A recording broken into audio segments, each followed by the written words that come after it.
새벽 4시, 작고 어두운 이진우의 침실에 건조한 알람 소리가 울려 퍼졌다. 그에게는 늘상 지겹도록 익숙한 소리였다.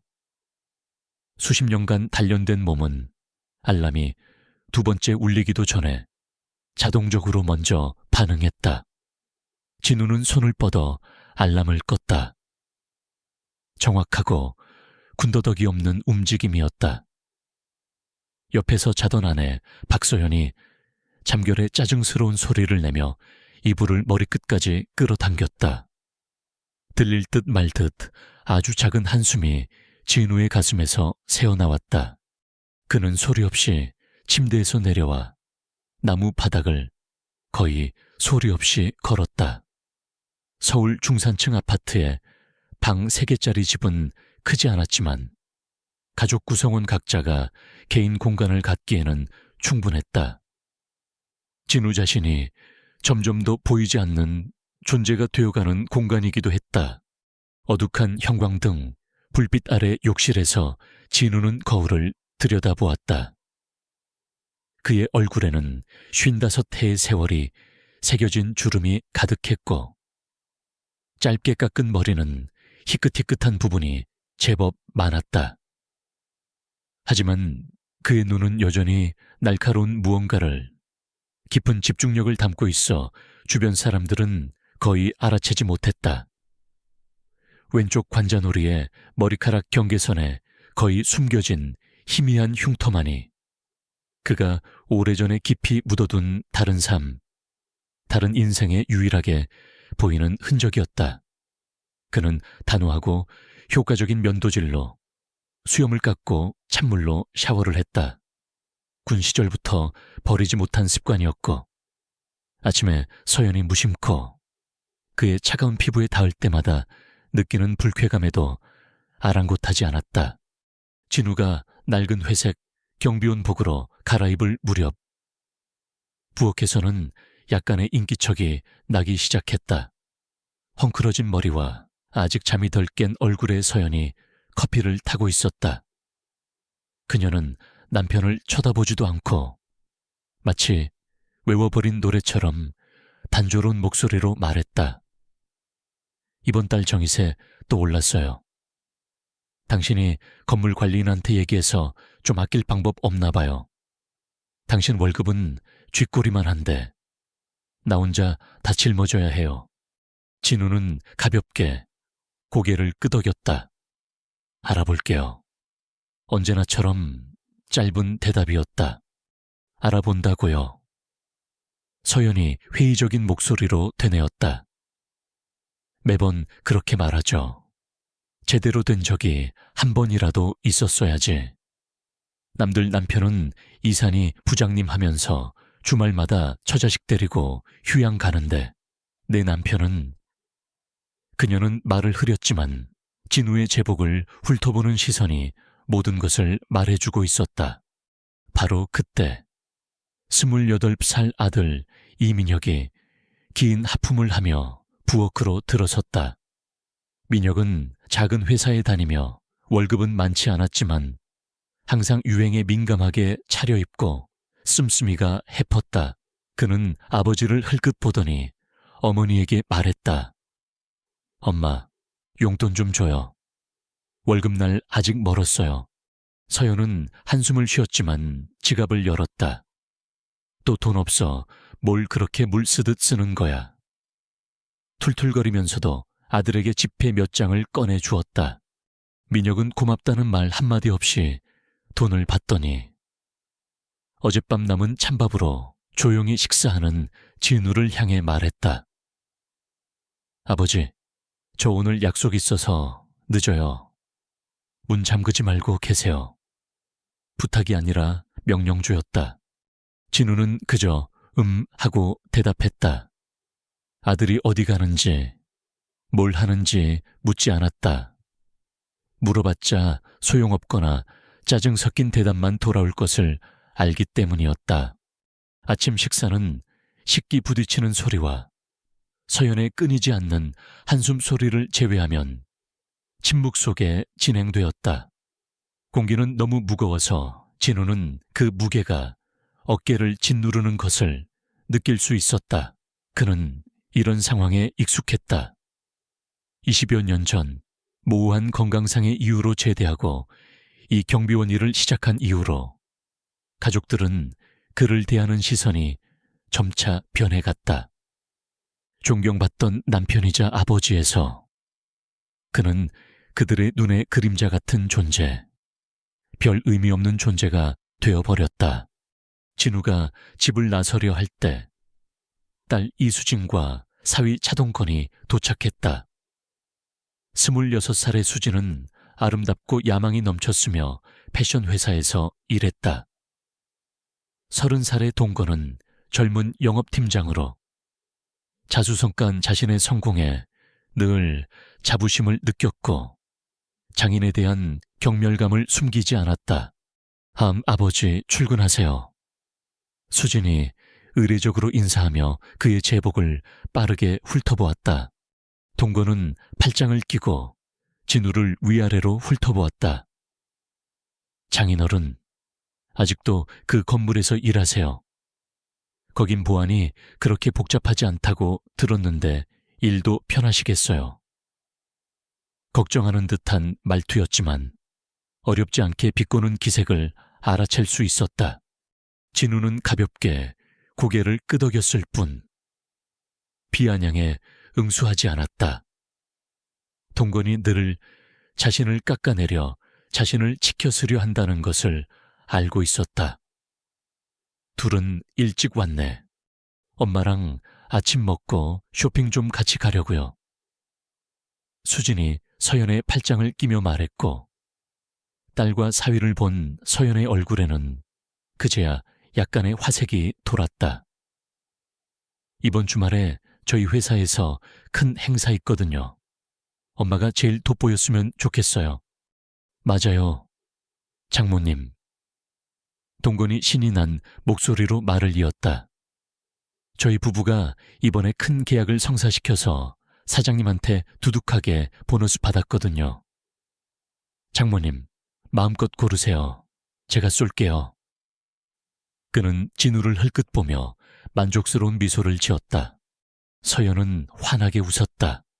어머, 동건이는 언제나 이렇게 속이 깊다니까. 그녀는 진우를 돌아보며 말했다. 당신도 봤죠?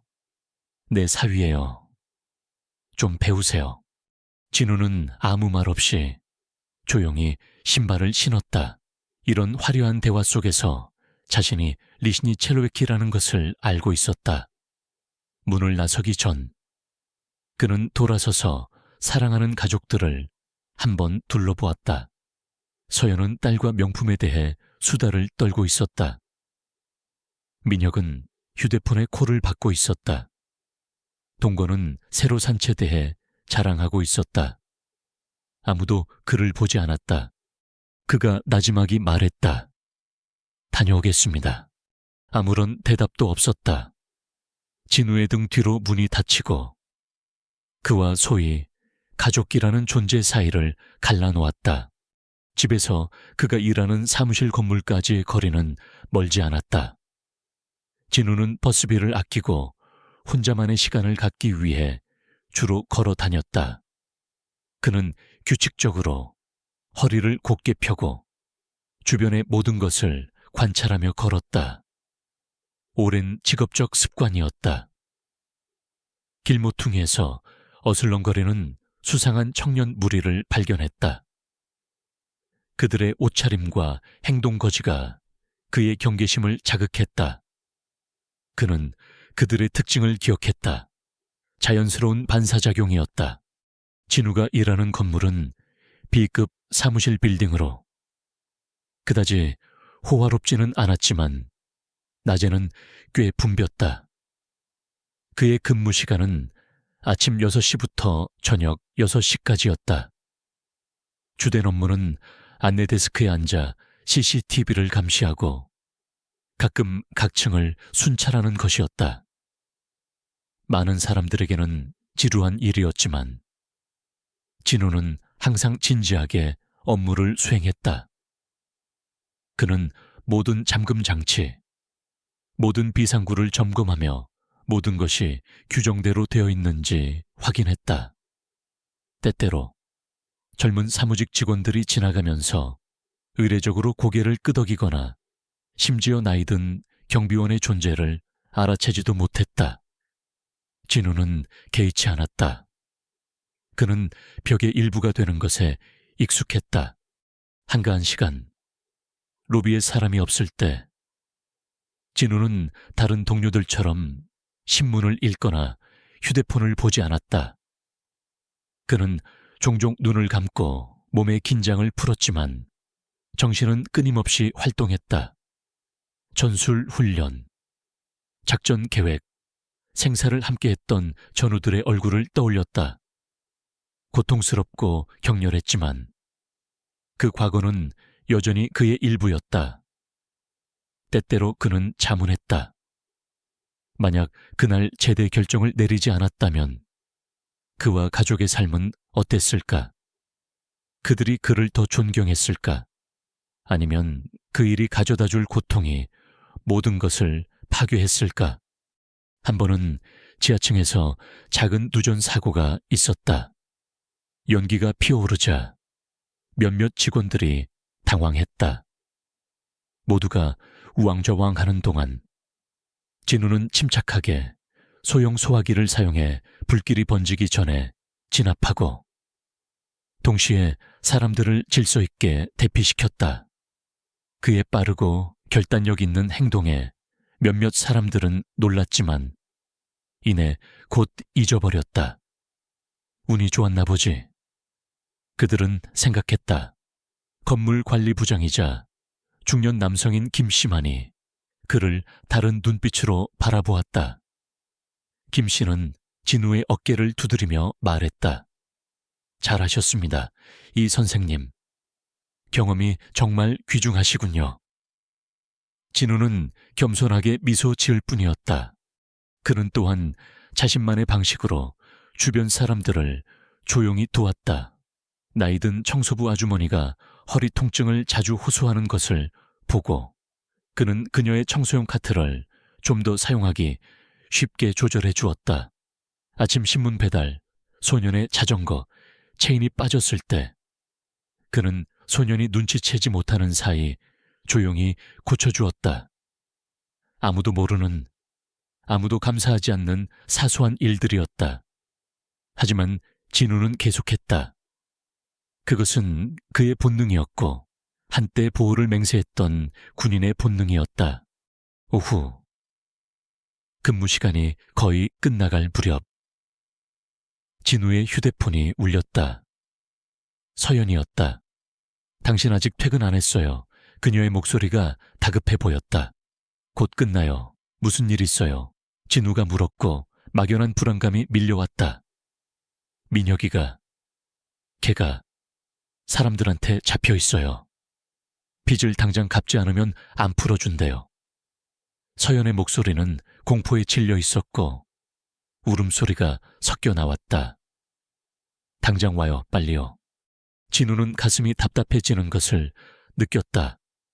민혁이, 또 민혁이었다. 그는 심호흡을 하며 평정심을 유지하려 애썼다. 진정해요. 누가 잡고 있는지, 어딘지 자세히 말해봐요. 마치 잠들어 있었던 것 같던 군 시절의 단련된 습관들이 깨어나기 시작했다. 그의 눈빛이 차갑게 날카로워졌다. 가족들이 그를 어떻게 대하든 그들은 여전히 가족이었다. 그리고 그는 누구도 그들을 해치도록 내버려 두지 않을 것이었다. 박서연의 다급한 전화를 받은 이진우의 얼굴에는 평소의 무표정함 대신 긴장감이 감돌았다. 그는 즉시 건물 관리부장 김 씨에게 상황을 간략히 설명하고 조퇴를 요청했다. 김 부장은 진우의 다급한 모습에서 심상치 않은 일이 벌어졌음을 직감하고 별다른 질문 없이 허락했다. 이 선생님, 무슨 일인지는 모르겠지만 해결 잘하시고 내일 뵙겠습니다. 감사합니다, 부장님. 진우는 서둘러 경비실을 나와 아내가 알려준 장소로 향했다. 낡은 상가 건물의 후미진 골목. 어둠이 채 가시지 않은 그곳에는 아들 민혁이 험악해 보이는 사내 2명에게 둘러싸여 있었다. 민혁은 겁에 질린 표정으로 고개를 숙이고 있었고, 사내들은 담배 연기를 내뿜으며 그를 위협하고 있었다. 돈 언제까지 마련할 건데? 이 새끼야, 우리가 한두 번 봐준 줄 알아. 덩치 큰 사내가 민혁의 멱살을 잡고 흔들었다. 민혁은 끽소리도 못 내고 벌벌 떨었다. 그때 진우가 골목 안으로 들어섰다. 그의 등장은 너무나 조용해서 사내들은 한참 뒤에야 그를 알아차렸다. 허름한 경비원 복장에 늙수그레한 남자. 사내들은 경멸의 눈빛으로 그를 훑어보았다. 뭐야, 이 영감은 이 새끼 애비냐? 다른 사내가 침을 뱉으며 말했다. 진우는 아들의 상태를 빠르게 살폈다. 다행히 맞은 흔적은 없어 보였지만 극도의 공포에 질려 있었다. 제가 이 아이 아버지입니다. 무슨 일인지요? 진우의 목소리는 낮고 차분했지만 그 안에는 쉽게 무시할 수 없는 무게감이 실려 있었다. 무슨 일이냐고. 내 아들놈이 우리 돈 떼먹고 배째라는 거 안 보여. 덩치 큰 사내가 소리쳤다. 원금의 이자까지 합쳐서 당장 1,000만 원 내놔. 안 그러면 이놈, 오늘 여기서 장기 하나는 내놓고 가야 할 줄 알아. 1,000만 원. 진우의 한 달 월급으로는 어림도 없는 액수였다. 그는 주머니에서 낡은 지갑을 꺼내 그 안에 든 현금을 모두 꺼냈다. 고작 20만 원 남짓이었다. 우선 이것이라도 받으시고 나머지는 제가 어떻게든 빠른 시일 내에 마련해 드리겠습니다. 사내들은 어이없다는 듯 웃음을 터뜨렸다. 영감, 장난에 이까짓 셔틀콕 값으로 뭘 어쩌라는 거야. 일주일 주지. 일주일 안에 1,000만 원 못 가져오면 그땐 네 아들놈 손가락부터 하나씩 잘라갈 테니까 그렇게 알아. 사내들은 마지막으로 민혁의 어깨를 거칠게 밀치고는 어둠 속으로 사라졌다. 민혁은 그 자리에 주저앉아 엉엉 울기 시작했다. 진우는 말없이 아들에게 다가가 일으켜 세웠다. 집에 가자. 집으로 돌아오는 길. 민혁은 아무 말도 하지 않았다. 진우 역시 침묵을 지켰다. 집에 도착하자마자 서연이 현관으로 뛰쳐나왔다. 여보, 민혁이 괜찮은 거야. 어떻게 됐어? 민혁을 보자마자 서연은 아들을 끌어안고 울음을 터뜨렸다. 그리고는 진우를 매섭게 쏘아보았다. 당신은 대체 뭘 한 거예요? 애 아빠라는 사람이 돼서 애가 저 지경이 되도록 돈은요 해결된 거예요. 진우가 낮은 목소리로 대답했다. 일주일 말미를 얻었어. 그 안에 1,000만 원을 마련해야 하오. 1,000만 원이요. 서연의 목소리가 절규처럼 높아졌다. 우리 집에 그런 돈이 어디 있어요.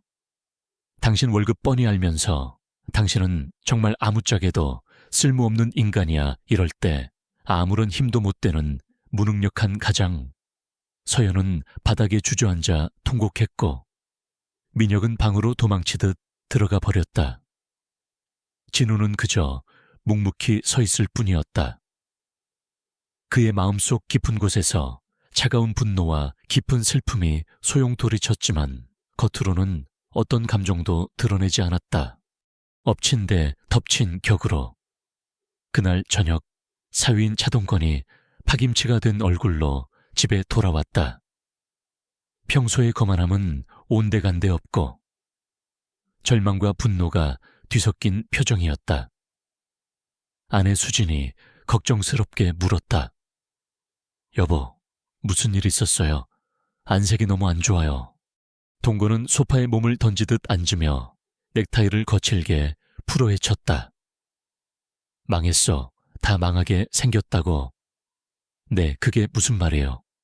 동건의 목소리는 갈라져 있었다. 천마그룹.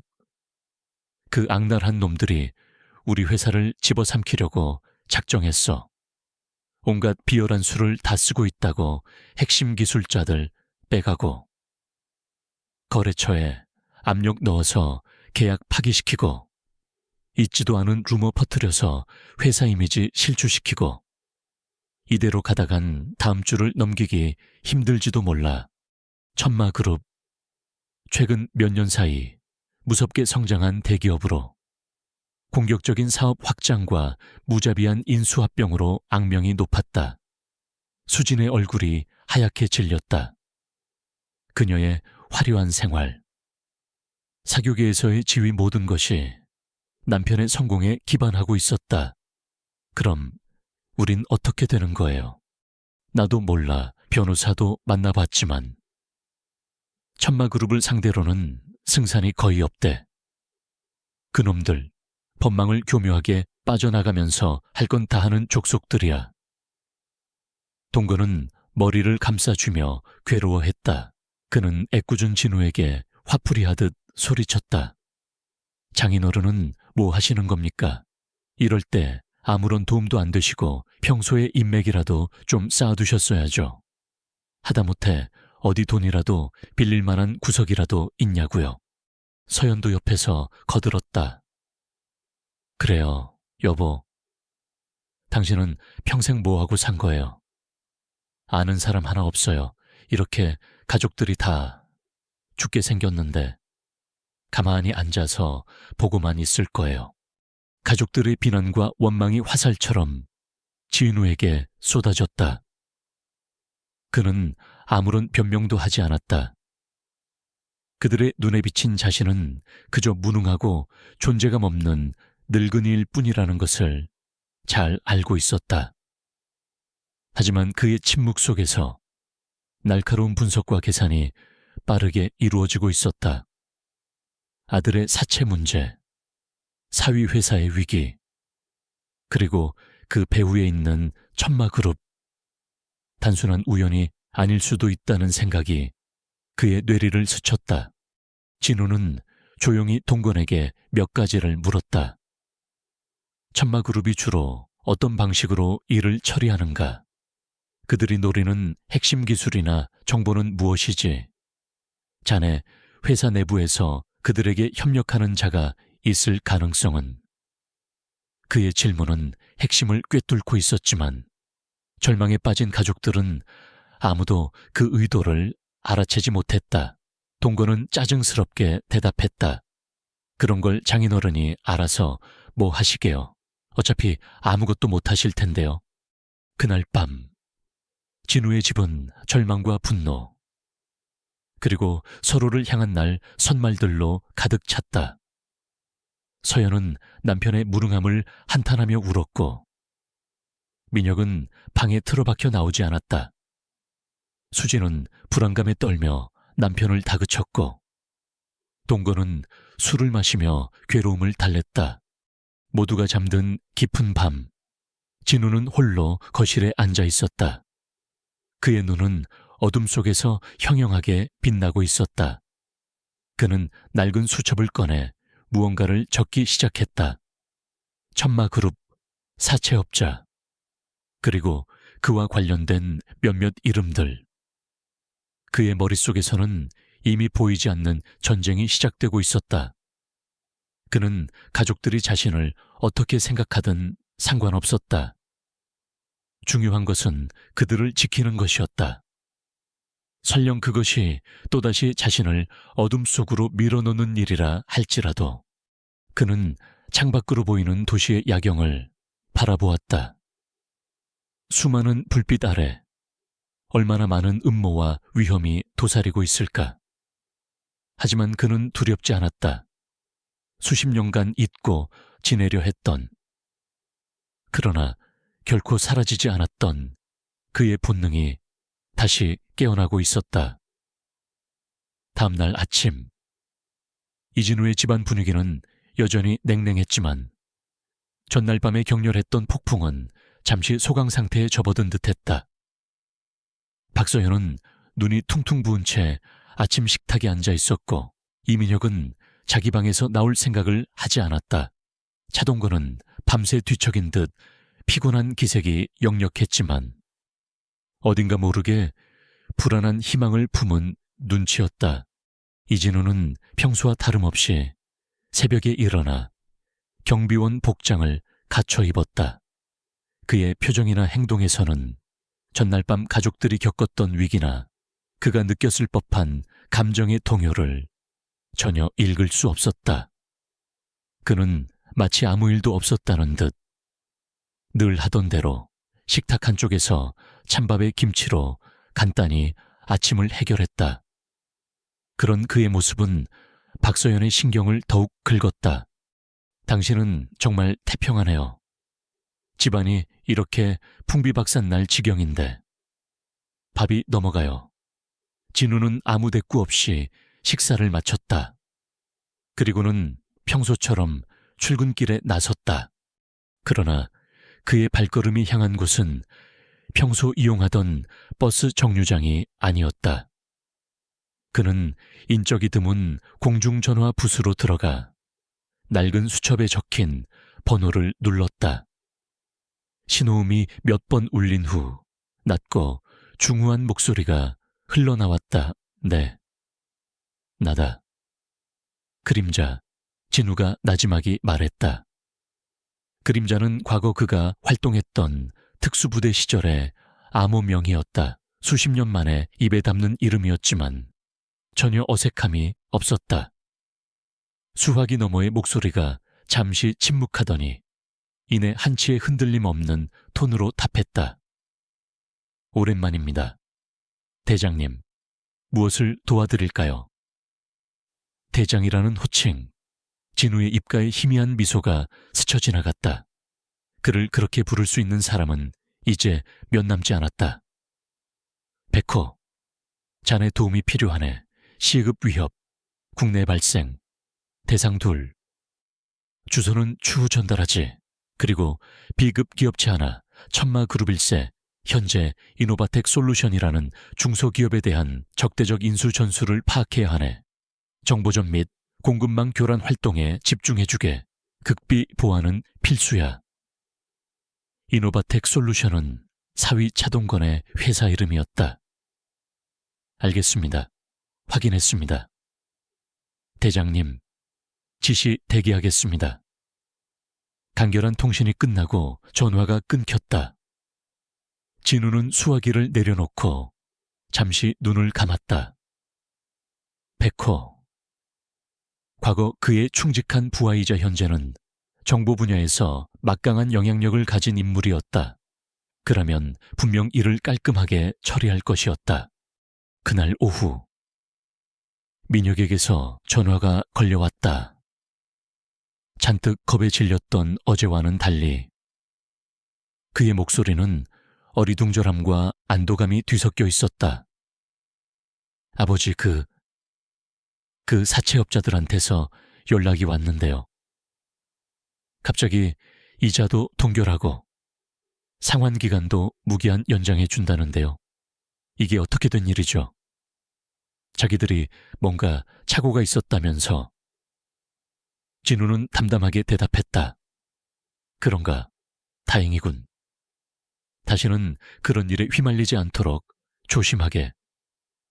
네, 당연하죠. 그런데 아버지, 정말 이상해요. 어제만 해도 당장이라도 잡아먹을 듯이 굴던 놈들이 세상 일이란 알 수 없는 법이다. 진우는 그렇게 말하고 전화를 끊었다. 민혁은 영문을 모르겠다는 표정이었지만 당장의 위협이 사라졌다는 사실에 안도의 한숨을 내쉬었다. 이 소식을 들은 서연 역시 놀라움을 금치 못했다. 정말 그 악독한 놈들이 갑자기 아이고, 하느님 부처님 감사합니다. 그녀는 이것이 단순한 행운이거나 아니면 사채업자들이 마음을 바꾼 것이라고 생각할 뿐. 진우의 역할에 대해서는 전혀 의심하지 않았다. 한편 차동근의 회사에도 작은 변화에 바람이 불기 시작했다. 그날 저녁, 동근은 평소보다 한결 밝아진 얼굴로 퇴근했다. 여보, 믿을 수 없는 일이 일어났어. 동근은 흥분을 감추지 못하고 수진에게 말했다. 무슨 일인데요? 오늘 아침 익명으로 변호사 사무실에 메일이 하나 도착했대. 천마그룹이 우리 회사 핵심 부품 공급업체에 압력을 넣어 다음 주에 계약을 파기하도록 꾸민 구체적인 증거 자료랑 이번 주말에 우리 회사에 대한 악의적인 기사를 터뜨리려던 계획까지 전부 담겨 있었던 거야. 수진의 눈이 휘둥그레졌다. 정말요? 누가 그런 걸? 나도 몰라. 변호사도 출처를 전혀 알 수 없다고 하더군. 하지만 그 정보 덕분에 우리가 선수를 쳐서 공급업체와의 계약을 지켜냈고 언론사에 반박 자료를 미리 보내서 천만놈들의 계획을 완전히 망쳐버렸어. 마치 누군가 우리를 몰래 돕고 있는 것 같아.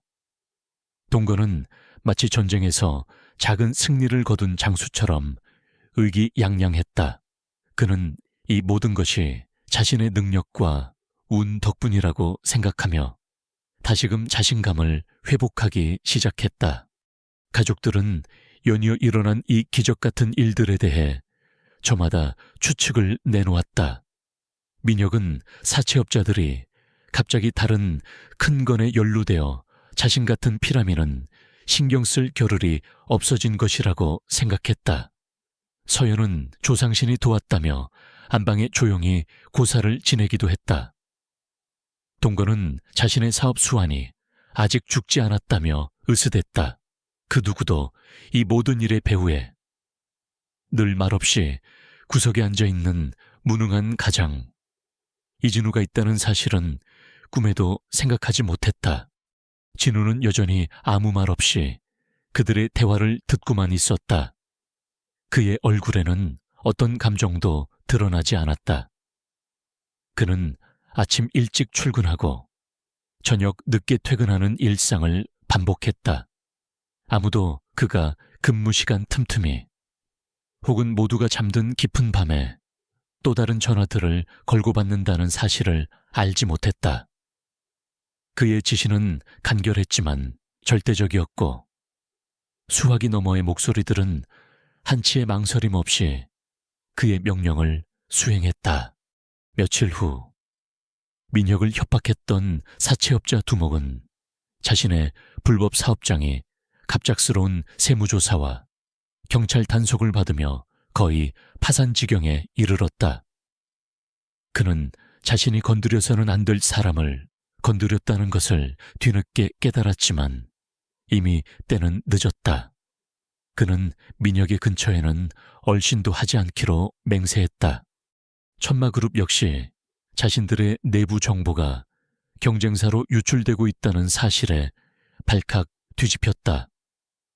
그들이 야심차게 준비했던 몇몇 계획들이 사전에 노출되어 실패로 돌아가자 그룹 수뇌부는 보이지 않는 적의 존재에 극도의 긴장감을 느끼기 시작했다.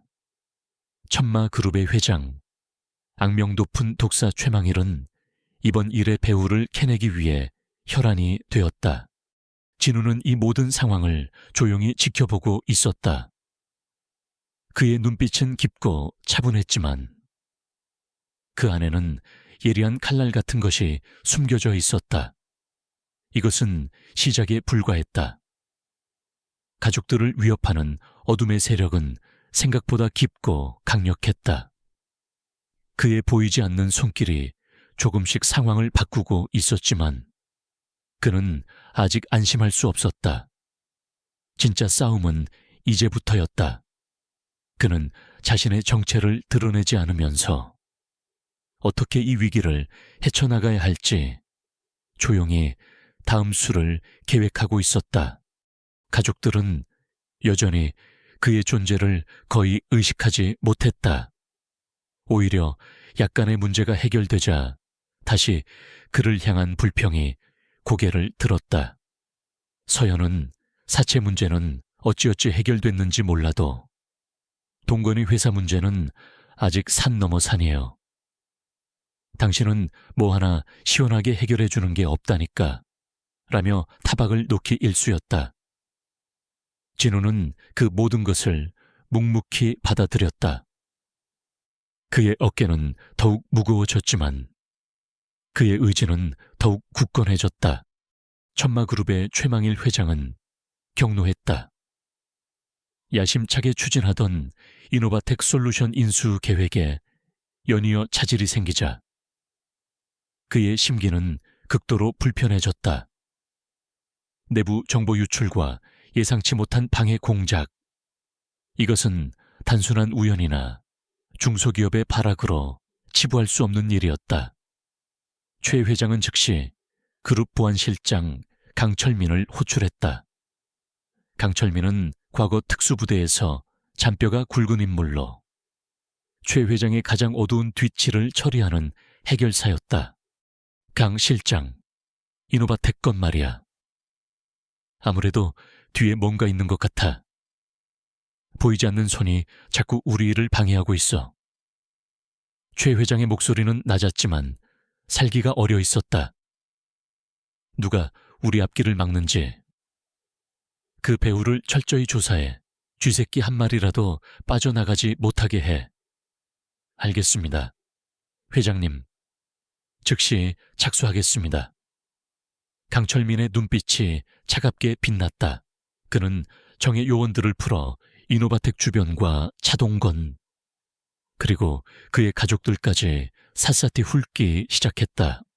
이러한 천마그룹의 움직임을 이진우는 이미 예상하고 있었다.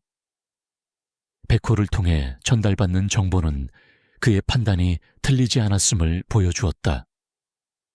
적들이 더욱 교묘하고 대담하게 나올 것이라는 것도. 그는 가족들에게 직접적인 위협이 가해질 가능성에 대비하며 보이지 않는 경계태세를 늦추지 않았다. 한편 사채업자 문제는 표면적으로 잠잠해졌지만 그들 역시 자신들을 한순간에 무력화시킨 힘의 정체에 대해 궁금해하기 시작했다. 하지만 감히 다시 이민혁이나 그의 가족에게 접근할 엄두는 내지 못했다. 그들에게 각인된 공포는 생각보다 깊었다. 며칠 뒤 차동건은 회사 일로 밤늦게까지 야근을 하고 있었다. 최근 익명의 정보 제공 덕분에 몇 차례 위기를 넘겼지만 천마그룹의 압박은 여전히 거셌다. 오히려 더욱 노골적이고 치졸한 방식으로 회사를 괴롭히기 시작했다. 주요 거래처에 대한 흑색 선전, 임원진들에 대한 미행과 사생활 캐기 등 수단과 방법을 가리지 않았다. 동건은 지쳐갔지만 쉽게 무너질 수는 없었다. 그날 밤 딸 이수진은 중요한 프레젠테이션 준비로 회사에 남아 있었다. 자정이 다 되어서야 그녀는 피곤한 몸을 이끌고 퇴근길에 나섰다. 회사 주차장은 텅 비어 있었고 스산한 밤 공기가 그녀의 옷깃을 파고들었다. 수진은 괜스레 등골이 오싹해지는 것을 느끼며 자신의 차로 빠르게 걸어갔다. 그때 어둠 속에서 건장한 남자 2명이 나타나 그녀의 앞을 가로막았다. 그들의 얼굴에는 음흉한 미소가 걸려 있었다. 이수진 씨, 맞으시죠? 차동건 사장님 부인 되시는 한 남자가 낮은 목소리로 말했다. 수진은 심장이 쿵 내려앉는 것을 느꼈다. 누구세요? 우리 회장님께서 안부 좀 전하고 오래서요. 남편분께 전해주세요. 더 이상 고집 부리면 다치는 수가 있다고. 다른 남자가 그녀에게 한 걸음 다가서며 위협적으로 말했다. 그의 손에는 무언가 금속성의 물체가 희미하게 빛나고 있었다. 수지는 공포에 질려 뒷걸음질 쳤다. 소리를 지르려 했지만 목소리가 나오지 않았다. 남자들이 그녀를 향해 손을 뻗으려는 순간이었다. 거기서 멈춰. 어둠 속에서 그림자처럼 한 인물이 나타났다. 이진우였다. 그는 평소에 허름한 경비원 복장이 아닌 수수한 일상복 차림이었지만 그의 존재감은 주차장의 공기를 얼어붙게 만들었다. 그는 딸의 야근이 잦다는 것을 알고 혹시 모를 위험에 대비해 며칠 전부터 남몰래 딸의 퇴근길을 멀리서 지켜보고 있었던 것이다. 남자들은 갑자기 나타난 노인에 잠시 당황했지만 이내 조롱하는 표정을 지었다. 뭐야, 이 영감은 딸내미 마중 나왔나 곱게 집에 가서 발 닦고 잠이나 자시지. 한 놈이 진우에게 달려들며 주먹을 휘둘렀다. 그러나 다음 순간 믿을 수 없는 광경이 펼쳐졌다. 진우는 달려드는 남자의 주먹을 가볍게 옆으로 흘리며 몸을 숙였다. 동시에 그의 손이 번개처럼 뻗어나가 남자의 복부를 정확히 가격했다. 윽 하는 짧은 신음과 함께 남자는 그대로 바닥에 쓰러져 일어나지 못했다. 모든 것이 눈 깜짝할 사이에 일어났다. 다른 남자는 동료가 한 방에 나가 떨어지는 것을 보고 경악했지만 이내 품에서 칼을 꺼내 들었다. 이 영감탱이가. 그가 칼을 휘두르며 달려들었지만 진우는 조금도 당황하지 않았다. 그는 옆에 세워져 있던 청소용 카트에서 낡은 대걸레 자루를 뽑아들었다. 그리고는 믿을 수 없는 속도와 정확성으로 칼을 든 남자의 손목과 어깨, 다리의 급소를 가격했다. 탁탁탁 둔탁한 소리와 함께 남자는 비명을 지르며 칼을 떨어뜨리고 바닥을 뒹굴었다. 진우의 움직임은 조금의 망설임도 군더더기도 없었다. 마치 수십 년간 매일 반복해온 동작처럼 자연스럽고 치명적이었다. 수지는 눈앞에서 벌어진 일을 도저히 믿을 수 없었다. 늘 무기력하고 존재감 없던 아버지. 그 아버지가 순식간에 건장한 괴한 두 명을 제압한 것이다. 그의 몸놀림, 눈빛, 그 모든 것이 그녀가 알던 아버지의 모습이 아니었다. 그것은 마치 잘 훈련된 극도로 위험한 존재의 그것이었다. 진우는 쓰러진 남자들을 차갑게 내려다본 후 딸에게 다가갔다. 그의 얼굴에는 방금 전의 격렬함은 온데간데 없고 다시 평소의 무표정한 모습으로 돌아와 있었다. 괜찮으냐? 수지는 입을 벌린 채 아무 말도 하지 못했다. 그녀는 아버지를 그리고 바닥에 쓰러져 신음하는 남자들을 번갈아 쳐다보았다. 아, 아버지. 방금 저 사람들이 별일 아니다. 요즘 세상이 험해서 그렇다. 어서 차 타거라. 아빠가 집까지 데려다 주마. 진우는 아무렇지도 않다는 듯 말했다.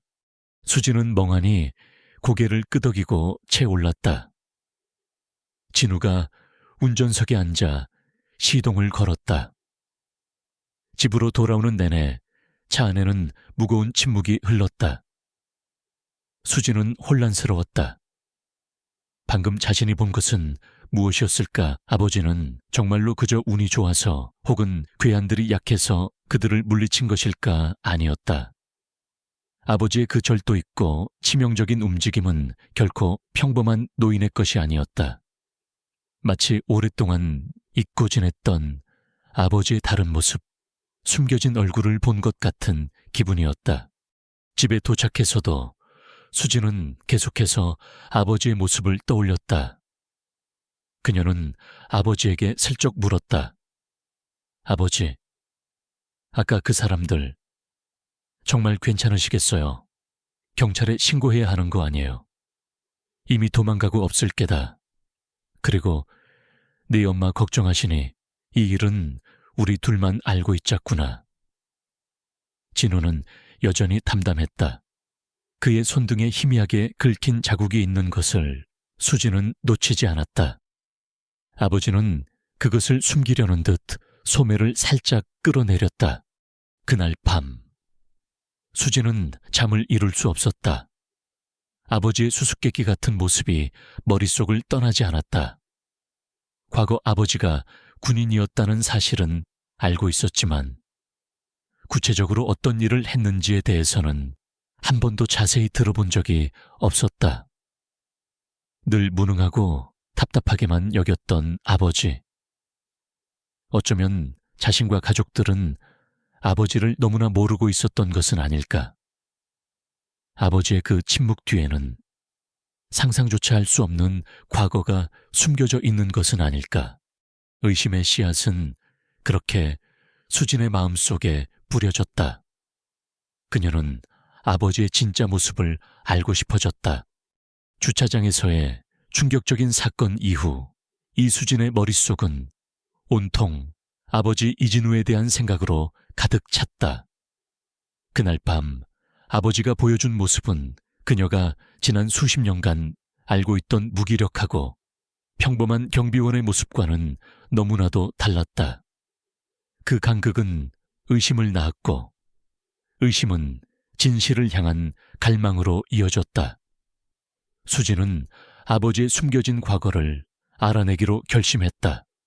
가장 먼저 어머니 박소연에게 아버지의 군 시절에 대해 넌지시 물어보았다. 엄마, 아빠 군대에서 뭐 하셨는지 자세히 아세요? 그냥 일반 육군 아니셨어요. 서연은 손사래를 쳤다. 걔가 군대 얘기를 한 적이 있어야 알지. 그냥 평범한 군인이었겠지. 뭐 별거 있었겠어. 제대하고 나서는 저 모양, 저 꼴인데 그런 건 알아서 뭐 하려고 그래. 네, 아빠한테 뭐 대단한 비밀이라도 숨겨져 있을까봐. 어머니의 무관심과 냉소적인 반응은 오히려 수진의 의지를 더욱 부채질했다. 진우가 출근하고 없는 시간, 수진은 아버지의 방을 뒤지기 시작했다. 몇 안 되는 아버지의 소지품들, 낡은 책상, 서랍, 옷장 구석에 놓인 낡은 상자들. 대부분은 빛바랜 옷가지나 오래된 생활용품들이었다.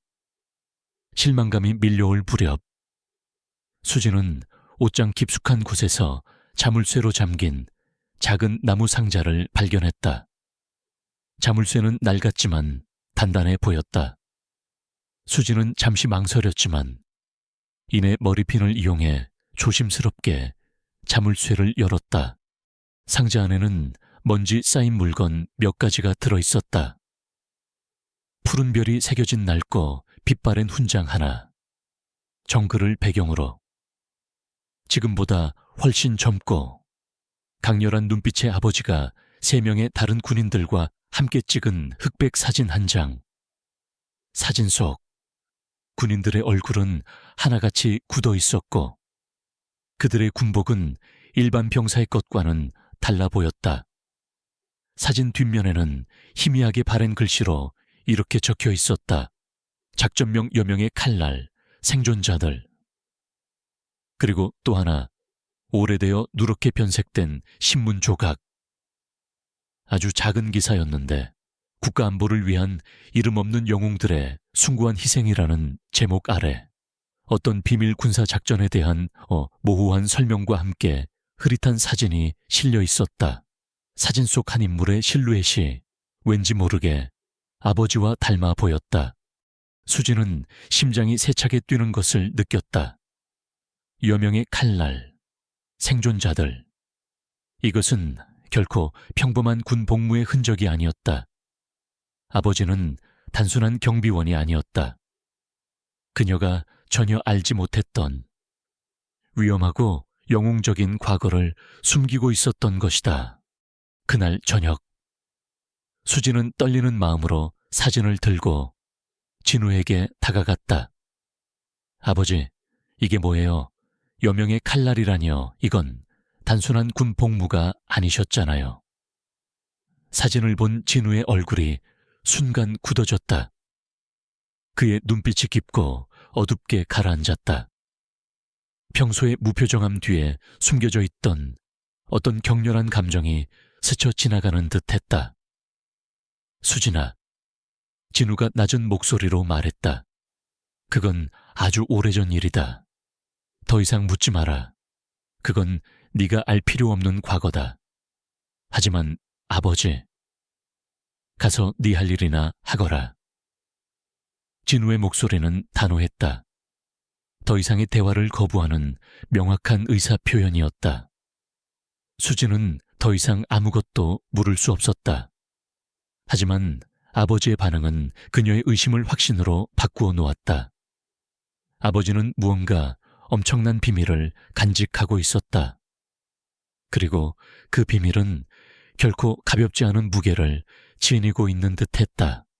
한편 이노바텍 솔루션 인수에 계속해서 제동이 걸리자 천마그룹의 최망일 회장은 인내심의 한계를 느끼고 있었다. 강철민 보안실장은 연이은 실패에 대해 질책을 받았지만 동시에 더욱 확실하고 치명적인 다음 계획을 준비하라는 명령을 받았다. 강 실장, 더 이상 시간을 끌 수 없어. 최 회장의 목소리에는 살얼음 같은 냉기가 감돌았다. 차동건 그놈, 아주 뿌리까지 뽑아버려야겠어. 다시는 일어설 수 없도록 아주 확실하게. 강철민이 고개를 숙였다. 회장님, 이미 준비는 끝났습니다. 차동건의 자금 흐름에서 의심스러운 정황을 포착, 대규모 횡령으로 엮을 수 있는 증거를 만들었습니다. 내일 아침 주요 언론사에 이 자료를 터뜨리고 동시에 검찰의 고발장도 접수할 예정입니다. 그리고 주주들을 압박하여 긴급 이사회를 소집, 차동건 대표이사 해임안을 상정시킬 계획입니다. 빠져나갈 구멍은 없을 겁니다. 최망일의 입가에 만족스러운 미소가 떠올랐다. 좋아. 이번에는 반드시 성공해야 해. 실패는 용납 못한다.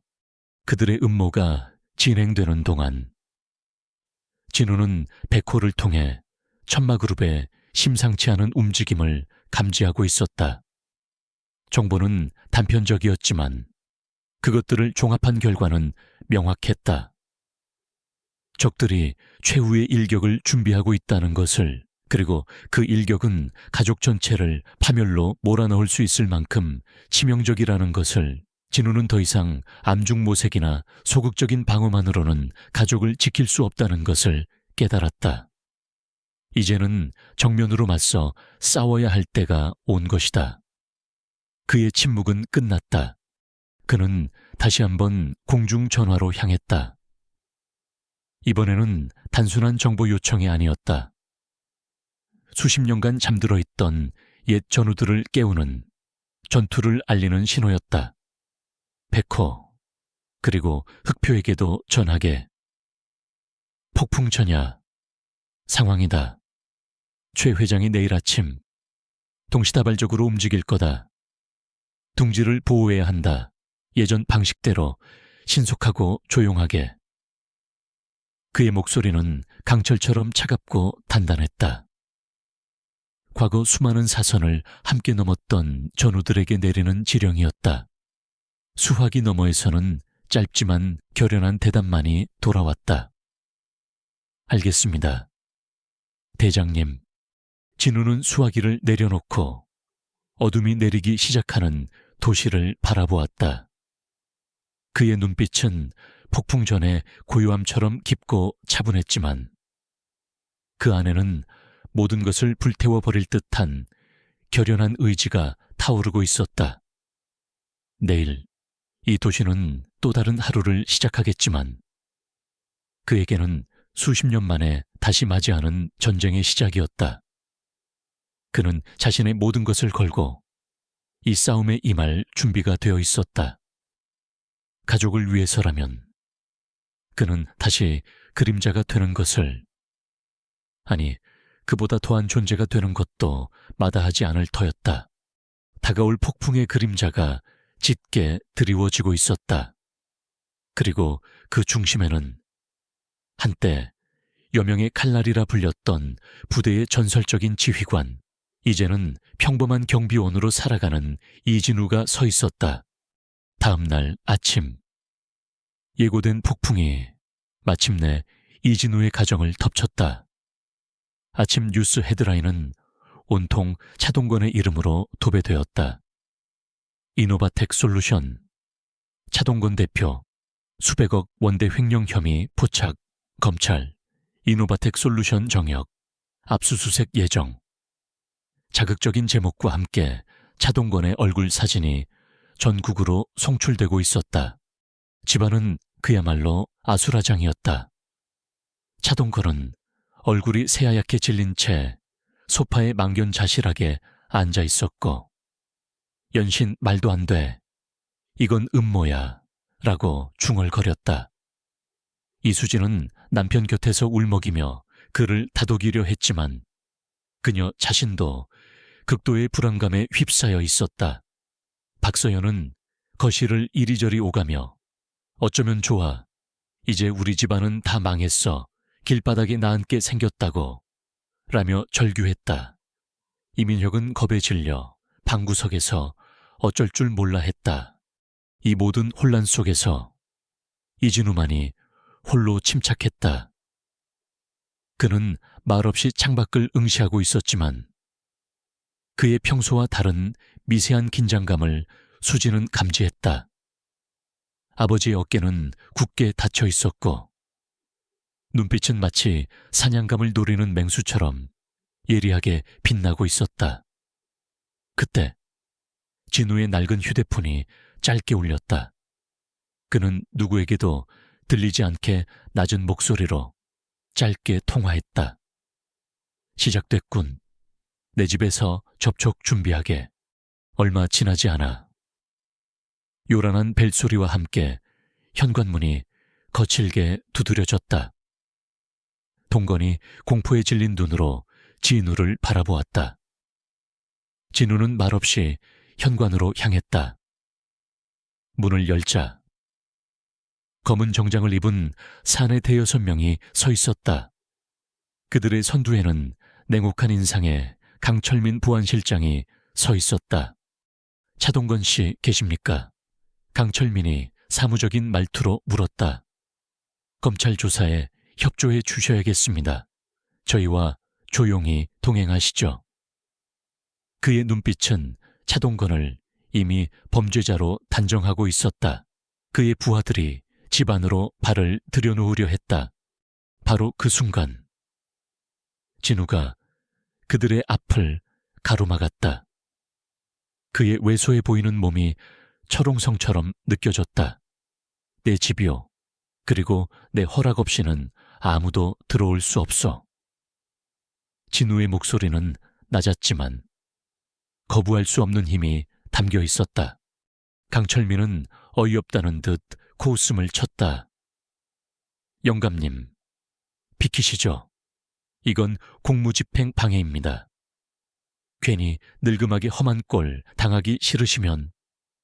그러나 그의 말이 차에 끝나기도 전에 진우의 분위기가 돌변했다.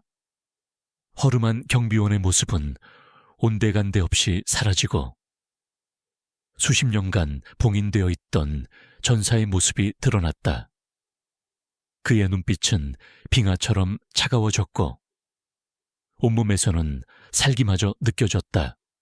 내 집에서 내 가족에게 손대려는 놈은 누구도 용서 못한다. 강철민의 부하 하나가 진우를 밀치려 달려들었다. 그러나 진우는 가볍게 몸을 틀어 공격을 피하는 동시에 번개 같은 속도로 상대의 팔을 꺾어 제압했다. 악! 하는 비명과 함께 사내는 바닥에 나뒹굴었다.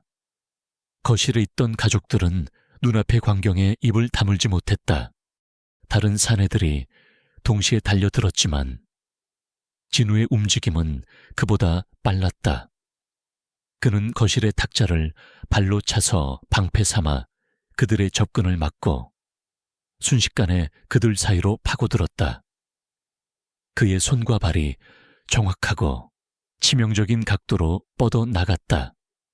급소를 가격당한 사내들은 추풍 낙엽처럼 쓰러졌다. 집안의 가구들이 부서지고 깨지는 소리가 요란했지만 진우의 움직임에는 한치의 망설임도 없었다. 그는 싸우는 것이 아니라 마치 정교한 기계를 해체하듯 적들을 무력화시키고 있었다. 강철민은 이 모든 것을 경악과 불신이 뒤섞인 눈으로 지켜보았다. 저 노인의 움직임, 급소만을 노리는 정확성, 그리고 무엇보다 온몸에서 뿜어져 나오는 압도적인 기세. 그것은 평범한 노인의 것이 아니었다. 혹독한 훈련과 실전을 거친 자만이 가질 수 있는 살인 기술에 가까운 움직임이었다. 당신 도대체 누구야? 강철민이 소리쳤다.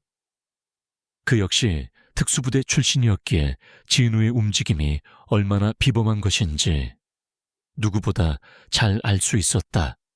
진우는 마지막 남은 사내를 거실 벽에 매닫고 준 후 강철민을 향해 천천히 돌아섰다. 내 놈들의 회장이 보냈나? 내 놈 따위가 우리 회장님을 어떻게? 강철민이 말을 마치기도 전에 현관문이 다시 한번 열리며 2명의 그림자가 나타났다. 백호와 흑표였다. 그들은 마치 약속이라도 한 듯 집 밖에서 대기하고 있던 강철민의 나머지 부하들을 순식간에 정리하고 들어온 것이었다. 대장님, 괜찮으십니까? 백호가 진우에게 예를 갖추며 물었다. 그의 목소리는 깊은 존경심을 담고 있었다. 흑표는 쓰러진 강철민의 부하들을 둘러보며 말했다. 그림자, 저희가 너무 늦었습니까? 외부의 쥐새끼들은 처리했습니다. 대장님, 그림자. 그 호칭을 듣는 순간 거실에 있던 가족들은 마치 망치로 머리를 맞은 듯한 충격에 휩싸였다. 박서연은 그 자리에 주저앉아 입만 뻐끔거렸고 이민혁은 공포와 경외감이 뒤섞인 눈으로 아버지를 바라보았다. 차동건은 자신이 그토록 무시했던 장인이 상상조차 할 수 없는 존재였다는 사실에 할 말을 잃었다. 이수진의 눈에서는 뜨거운 눈물이 흘러내렸다. 아버지의 낡은 상자에서 보았던 빛바랜 사진과 훈장, 여명의 칼날이라는 작전명, 모든 퍼즐 조각이 맞춰지는 순간이었다. 눈앞에 이 남자는 자신이 평생을 무시하고 원망했던 아버지는 이름 없는 영웅이었던 것이다. 강철민은 백호와 흑표의 등장, 그리고 그들이 진우를 부르는 호칭에 얼굴이 하얗게 질렸다. 그는 떨리는 목소리로 물었다. 당신은 설마 전설로만 듣던 흑호 부대의 지휘관, 그림자, 흑호 부대. 그것은 수십 년 전 국가의 가장 어두운 곳에서 비밀 임무를 수행했던 전설적인 특수부대의 이름이었다. 그들의 존재는 극비에 붙여졌지만 그들의 활약상은 음지에서 신화처럼 전해져 내려왔다. 그리고 그림자는 그 부대를 이끌었던 전설적인 지휘관의 암호명이었다. 진우는 아무 대답도 하지 않았다. 그의 침묵은 그 자체로 긍정이었다. 강철민은 모든 것을 체념한 듯 고개를 떨구었다. 전설을 상대로 자신이 얼마나 어리석은 짓을 저질렀는지 깨달은 것이다. 진우는 백회에게 지시했다. 이자들과 증거물들은 자네가 처리하게. 최망일에게는 분명한 메시지를 전달해야 할 걸세. 내 가족은 건드리지 말라고.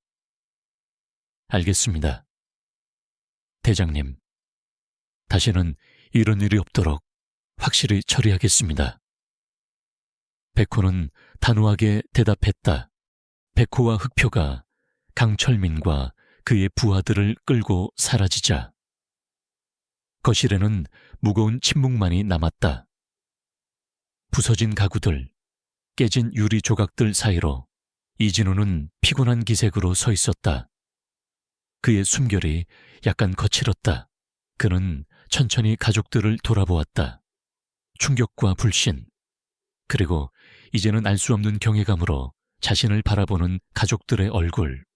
수십 년간 숨겨왔던 진실이 폭풍처럼 그들의 삶을 뒤흔든 순간이었다. 모든 것이 변해버렸다. 그리고 그 변화의 중심에는 평생을 그림자처럼 살아온 한 남자가 서 있었다. 백호와 흑표가 강철민 일당을 데리고 사라진 후 이진우의 집 거실에는 옥루시텔나의 티시나만이 감돌았다. 부서진 가구와 깨진 유리 조각들이 방금 전에 격렬했던 사투를 말해주고 있었다. 이진우는 피곤한 기색으로, 그러나 굳건히 서서 그의 가족들을 바라보았다. 충격과 불신, 공포, 그리고 이제는 형언할 수 없는 경외감으로 자신을 응시하는 가족들의 얼굴을. 가장 먼저 침묵을 깬 것은 박서연이었다. 그녀는 바닥에 주저앉은 채 흐느낌을 삼키며 떨리는 목소리로 입을 열었다. 여보. 나는 당신이 이런 사람인 줄도 모르고 지난 수십 년 동안 매일 당신한테 바가지나 긁고 원망만 하고 내가 당신한테 무슨 짓을 한 거예요.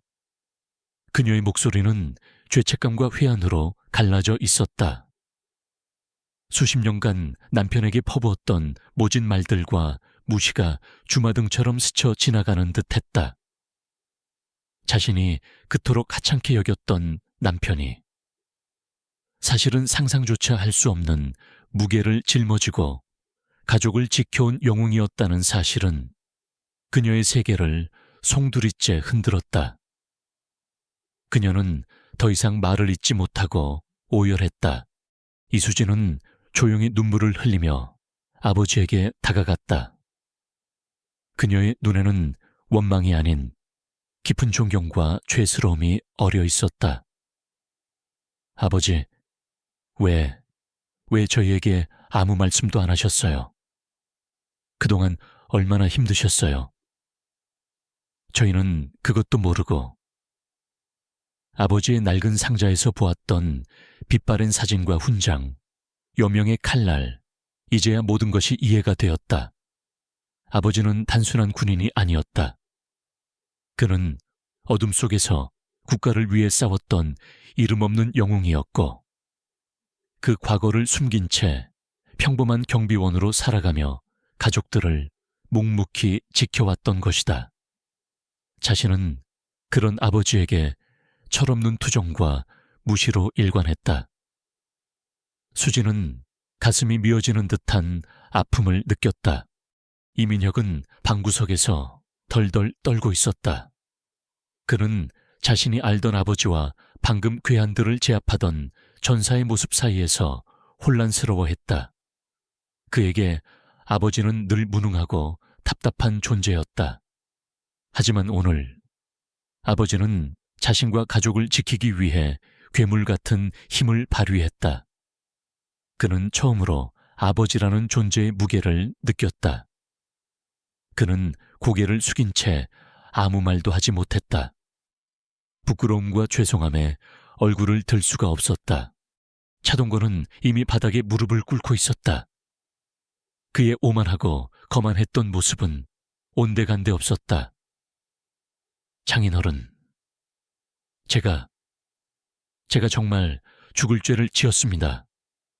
감히 장인어른을 얕보고 업신여겼습니다. 제 사업이 조금 잘 풀린다고 해서 세상이 다 제 것인 양 오만방자하게 굴었습니다.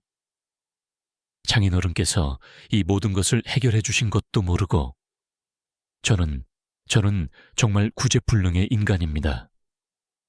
그는 진심으로 머리를 조아렸다. 자신의 성공 뒤에 장인에 보이지 않는 도움이 있었다는 사실, 그리고 자신이 그 은혜를 원수로 갚았다는 사실에 그는 깊은 절망감을 느꼈다. 가족들의 눈물과 사과 앞에서 이진우는 그저 조용히 그들을 바라볼 뿐이었다. 그의 얼굴에는 어떤 원망이나 질책의 기색도 없었다. 오랜 세월 모든 것을 감내해온 사람, 특유의 깊고 고요한 눈빛만이 그들을 향해 있었다. 한참의 침묵 후 그가 입을 열었다.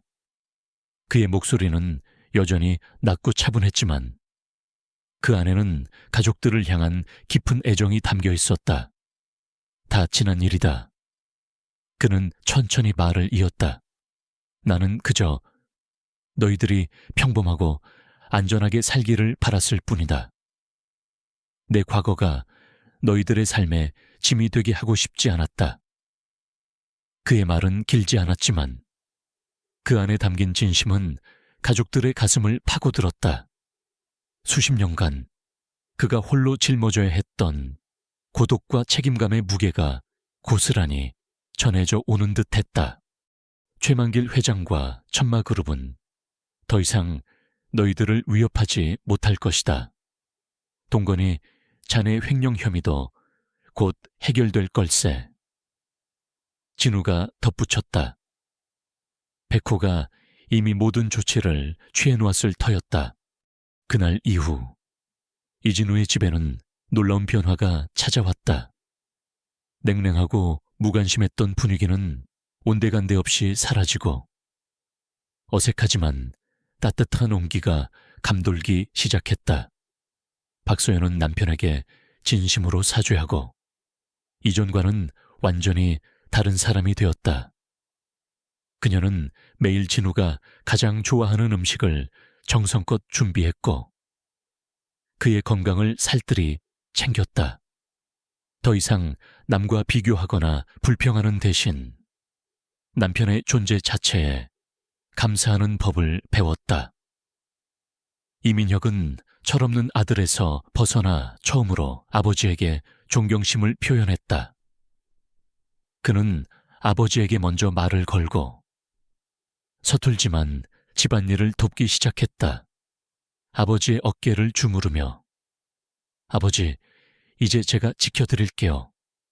라고 말하는 그의 모습은 더 이상 과거의 민혁이 아니었다. 이수진은 아버지와 더 많은 시간을 보내려 노력했다. 그녀는 아버지의 과거에 대해 더 이상 캐묻지 않았다. 대신 아버지의 침묵이 얼마나 많은 의미를 담고 있는지 이해하려 애썼다. 그녀는 아버지가 좋아하는 차를 함께 마시며 조용히 대화를 나누는 것에서 큰 위안을 얻었다. 차동건은 장인어른을 하늘처럼 모셨다. 그는 자신의 회사 경영에 대해 진우에게 조언을 구하기 시작했고 진우의 지혜와 통찰력에 매번 감탄했다. 그는 더 이상 오만하지 않았고 진정한 겸손을 배웠다. 시간이 흘러 부서졌던 거실 가구들은 새 것으로 바뀌었고 깨졌던 유리창도 말끔히 수리되었다. 하지만 그보다 더 큰 변화는 가족들의 마음속에서 일어났다. 그들은 서로를 진심으로 이해하고 아끼게 되었다. 과거의 상처와 오해가 완전히 사라진 것은 아니었지만 그들은 그것을 극복하고 새로운 관계를 만들어 나갈 힘을 얻었다. 어느 주말 저녁, 이진우의 가족들은 함께 저녁 식탁에 둘러앉았다. 식탁 위에는 박소연이 정성껏 차린 음식들이 가득했다. 예전처럼 불편한 침묵이나 가시돋친 대화는 없었다. 대신 정겹고 화기애애한 웃음소리가 끊이지 않았다. 민혁이 직장에서 있었던 재미있는 이야기를 하자 모두가 즐겁게 웃었고, 수진은 남편 동건과 함께 새로 시작한 봉사활동에 대해 이야기했다. 박서연은 흐뭇한 미소로 그들을 바라보았고, 가끔 진우에게 반찬을 놓아주었다. 이진우는 말없이 가족들의 모습을 지켜보았다. 그의 입에는 아주 희미하지만 진심 어린 미소가 걸려 있었다. 수십 년간 그토록 바라왔던 평범한 가족의 행복. 그는 마침내 그 행복을 찾은 것 같았다. 그의 과거는 여전히 그의 일부였지만 더 이상 그를 짓누르는 어둠이 아니었다. 그것은 이제 그의 가족을 지키는 강인한 힘이자 그들을 하나로 묶는 깊은 유대감의 근원이 되었다. 폭풍이 지나간 자리에 새로운 희망이 움트고 있었다. 진실의 힘으로 다시 태어난 가족. 그들은 서로의 소중함을 깨닫고 진정한 사랑으로 서로를 보듬으며 앞으로 나아갈 것이었다. 그리고 그 중심에는 언제나처럼 묵묵히 가족들을 지켜보는 아버지 이진우가 있었다. 그의 침묵은 이제 더 이상 무능함이나 소외의 상징이 아니었다. 그것은 깊은 사랑과 헌신, 그리고 강인한 의지의 또 다른 이름이었다. 알겠습니다. 요청하신 대로 이야기를 마무리하며 청취자분들께 감사 인사를 전하고 구독 및 알림 설정을 요청하며 깊이 있는 문장으로 끝맺는 한국어 멘트를 작성해 드리겠습니다. 오늘 이야기, 무관심 속에 숨겨졌던 아버지의 진실.